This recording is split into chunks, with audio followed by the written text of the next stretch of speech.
um,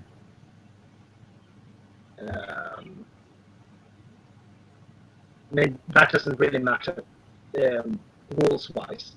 It's just for practical purposes that they're divided that way. But general abilities and investigative abilities work a bit different in Gumshoe. We'll start with general abilities. So in every ability in this game, you have a rating and you have a pool of points. So the rating is how good you are in the ability, and the pool points is the currency that you use in the game when using these abilities. So the rating, the pool is always it starts at your rating at the beginning of each scenario, right? Okay. Does that make sense? So that say if you have 7 as a rating in athletics, you have 7 pool points when you start, and then as you spend your pool points, those go down, but the rating stays the same, right? And then you can also refresh those pool points later. Does that make sense? Yep. Yep. Right. Yeah. So,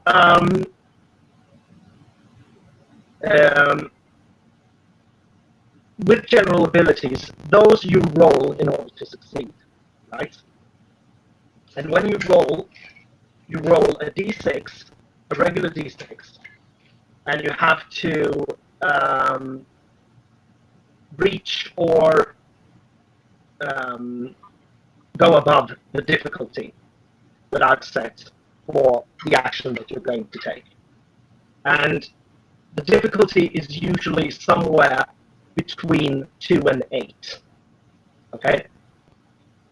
And obviously you can't roll an 8 with a d6. What you do is you roll your die and you also spend pool points, right? So again with athletics, say that you're going to climb a wall and you're going to roll the die.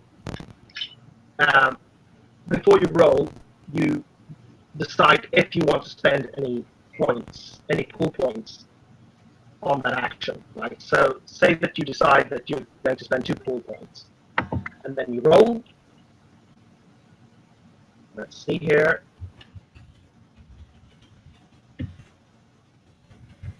Right. So I rolled a 4 here, and we said that we also spend 2 points, so together that's a 6. You understand? Yeah. Yep. And that's how that works. And these general ability pool points, they usually refresh after 24 hours have passed in the fiction. Okay? Okay. Yep. That's how those work. The investigative abilities work a bit different. You don't roll for investigative abilities. You never roll for them. If you have the relevant ability to get a core clue, a sort of clue that you need to carry the investigation on, you get that clue automatically if you have the ability, right? But you can also spend points from your pool in order to get extra clues or special benefits somehow. And these pool points, they only refresh once the adventure is over. But that means that the scale on these 2 kinds of abilities are a bit different. So if in your general abilities, I mean, of course, anything, say, from 3 and up is pretty decent. And if you have an 8 or more in a general ability, that's being really badass in that field, right? However, when we come to investigative abilities, actually just having a rating of 1 in one of those is being very, very good. I mean, that makes you a real expert in that field. And if you have 2 or say 3, then that makes you, I mean, that turns that into your really defining abilities, right? So you usually don't want to have more than maybe 1 or 2 of these investigative abilities where you have more than 1. There are a few exceptions, of course. Languages is one of them, and credit rating is another. Those work a bit differently, but usually that's the way that it works. Okay. Okay. And if you have any questions of this, you can just ask me anything. I'll take you a moment, not for the skills, but can you just quickly remind me what's the occupational benefit from criminal? I didn't manage to write that down on my character. Your special benefit as a criminal was that you may spend points on conceal, filch, or shadowing after you have rolled also. So Okay. if you didn't reach the target, you can spend extra points afterwards in order to succeed. And that was shadowing and conceal, yes? Yes.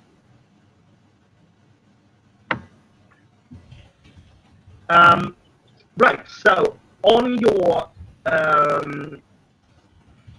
occupations, you have a number of occupational abilities listed. And you can check those boxes on your character sheet. Yep. But you are going to get 10 in total. So I'm going to read also the occupational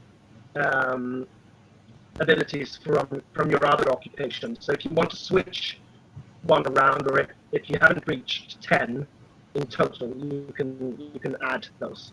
Does that make sense? Yep. Okay.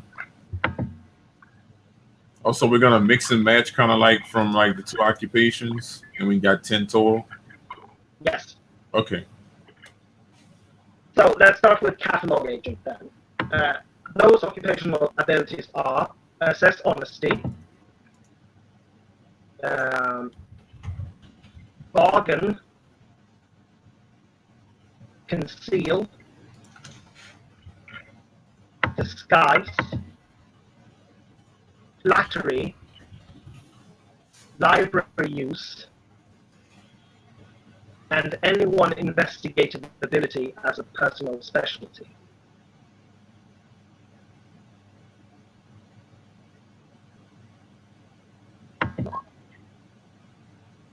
I decided to write them down. That's for concealed agents, catalog agents.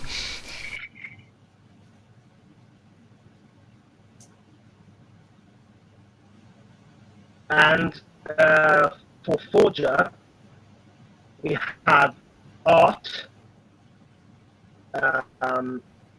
we have chemistry, craft, and streetwise.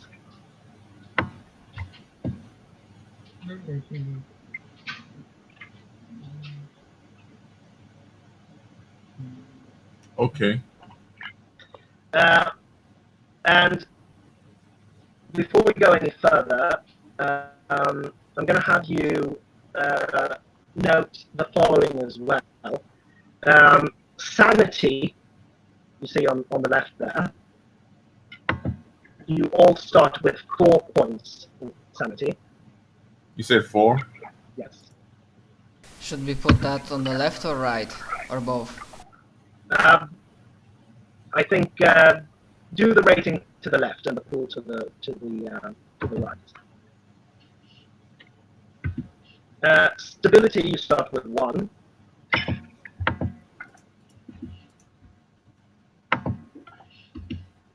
And health, you start with 1. Health, we start with 1. Yes.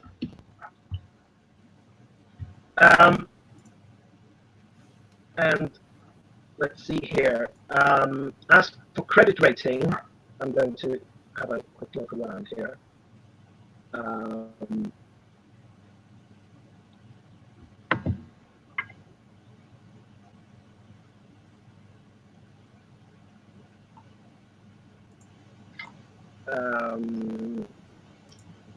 right. So, Sublime, your character is going to start with a credit rating of 1.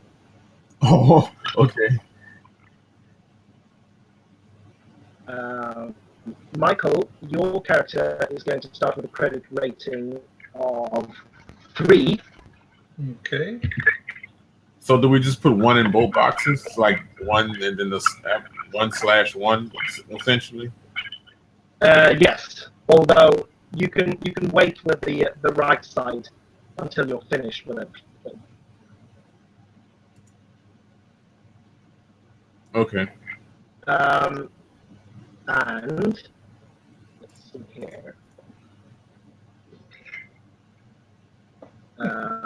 Matt, you also start with 1 in credit rating.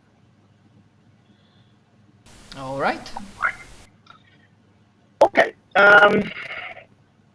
We'll start with the general abilities, I think, first. And there you each get. Let's see here, so I don't speak. I think you get 65 points to spend. Yes, on general abilities. So general abilities are those listed as general there, but among those also are sanity, stability, and health. So those 65 points you use for those abilities, right? Okay, what's the sort of functional maximum for sanity, stability, and health? Well, for sanity, the maximum is going to be 10. Right. And for stability and health, 12. Okay.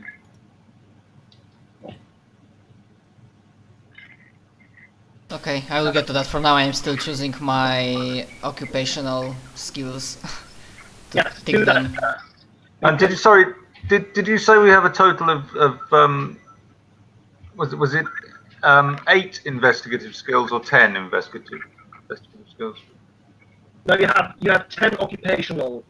10 occupational. Sorry. Yeah, that's right. Yes, and those can be both general and investigative.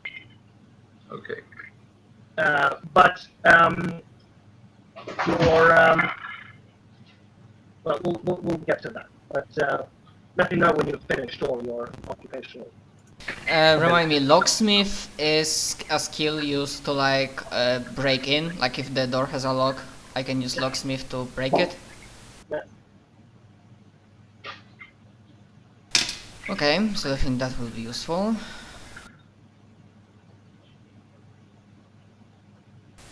And scuffling is a skill for like brawl, like melee combat, hand to hand. Yes, hand to hand. Absolutely. Okay.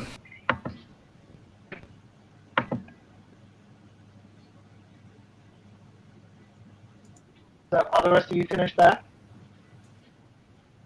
Yeah, still picking occupational skills. Yeah, same Okay. here. I'm halfway through. For now, I have bargain, streetwise, locksmith, shadowing, stealth.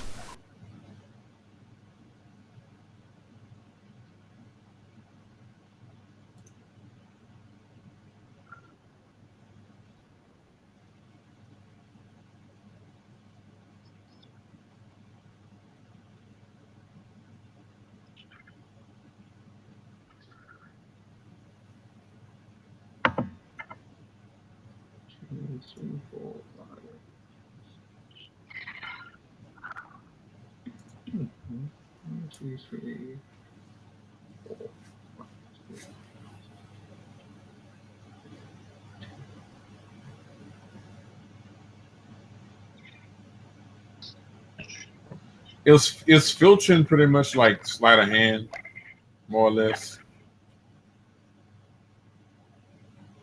Absolutely. Okay.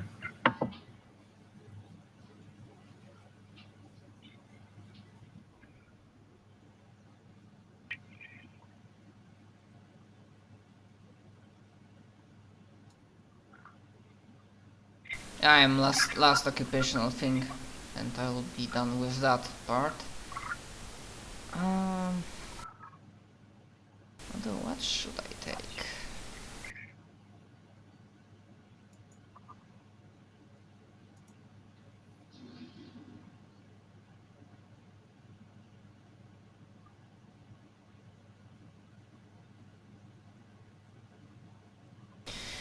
Can you tell me like where usually cop talk skill is used?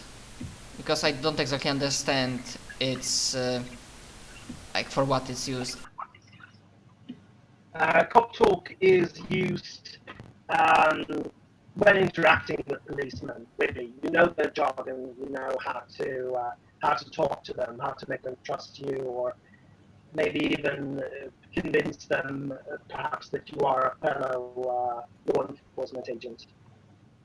Oh, so yeah, that will be my last occupational skill.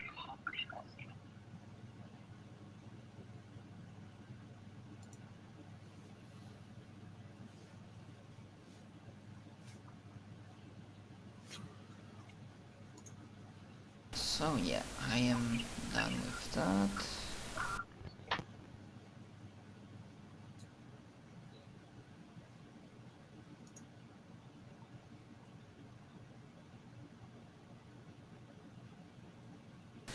Okay, now time to buy general abilities, I guess.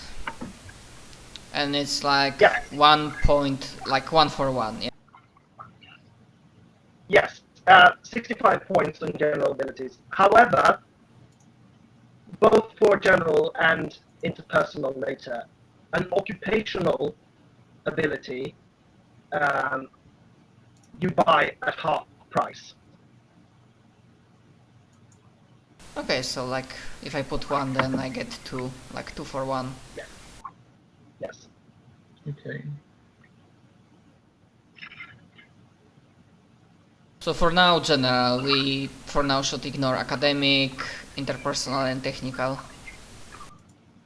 Yeah, wait with those. Okay, general. And don't forget that sanity, stability, and health are also general abilities. Yeah, I remember that. And can you tell me like what stability does? Well, It doesn't mean like sanity- life stability? Yeah, well, sanity and stability are both measures of your mental health, so to speak. But sanity is sort of long-term mental health, whereas stability is short-term mental health, right? So stability is, I mean, if you lose a lot of stability, you're going to freak out, more or less, right? But if you lose a lot of sanity, then you're going permanently bonkers, right? Losing Okay. sanity is losing your grip on the world and your humanity, whereas stability is just your ability to keep things together in the moment. Okay, and the limit maximum for sanity is 10? Yes. Stability the same? Or Not 12, we said as a limit. So do those initial ratings you give as a sanity, stability, and health, do they automatically come out of the 65 points? No, they're not included in those 65. Okay, but the 65 points goes to improving them, though, right? Yes. Okay. And we can only spend those points in sanity, stability, health, and the general section. Yes. Right. Okay. Yes. You'll get other points for the rest later. So my one of my occupational abilities is riding, which is also in the general section. Yes. So I can still spend points on that, yeah. Yes, at top price. Okay. So if you want to have a rating of say 6 in riding, you only have to spend 3 points to get it. Okay. Okay. And just last thing before I go into adding points, up to how high we can bump our health, so what's our max potential health, and can you explain hit threshold? Yes. Your health is also a max of 12. In fact, let's say that 12 is the max of any general ability. Ah, okay. Whereas hit threshold is the difficulty it will be to hit you in a combat situation. It's usually 3, but if you have an athletics rating of 8 or higher, it's going to be 4. Alright. So for now I'm gonna put 3.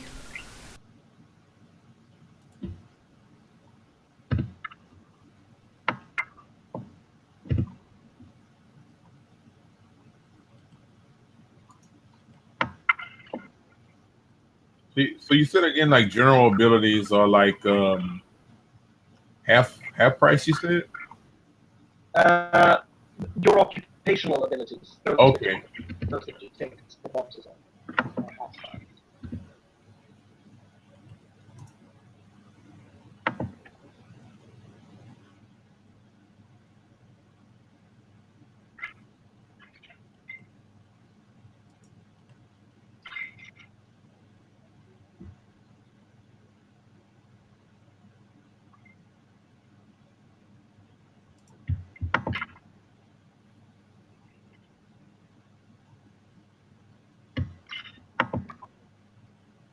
How many bill points do we have for occupational abilities? Sorry. But no, you have 65 build points for general abilities. Oh, okay. So, like, can those